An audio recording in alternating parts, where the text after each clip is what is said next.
Hello guys, welcome back to my YouTube channel. For today's video is meron tayong rectifier regulator dito na pang RUSI 125 na may 4 wire.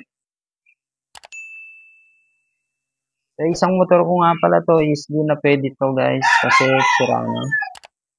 At pinalitan ko na at bibigyan natin ng tutorial kung saan nga ba konektado itong ating 4 wires na ating regulator. At ayun na guys, start na natin. Pero bago ang lahat is, kung hindi ka pa naka-like at subscribe dyan, please don't forget to click the like, subscribe at pindutin na din ang notification bell para update kayo sa mga susunod pang i-upload na video.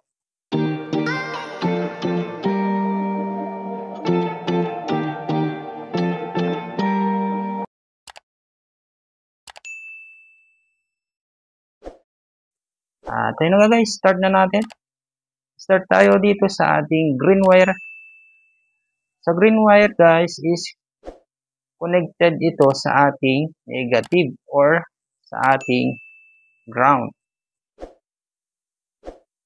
Then guys, sunod naman tayo dito sa ating kulay pink na wire na ito yung ating charging coil. Connected dito sa stator ng ating charging coil. Kumbaga guys, sa pangalan pa lang is alam na natin kung ano nga ba yung silbi niya. Sa charging coil is siya yung nag-charge sa ating battery. Ibig sabihin, ito ay mula sa AC current is pupunta sa direct current dyan. Then, i-charge na yung ating battery. Once na yung motor is umaandar na. Then guys, punta tayo sa ating kulay red na wire. Sa red na wire guys is connected din naman ito sa ating positive ng ating battery. And guys, sunod tayo dito sa ating yellow wire. Sa yellow wire guys is yung ating light coil.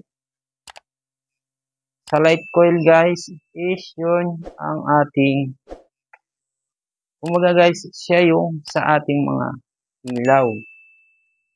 Once na nag-start na yung ating motor na kahit walang battery is aandar siya. So balit siya yung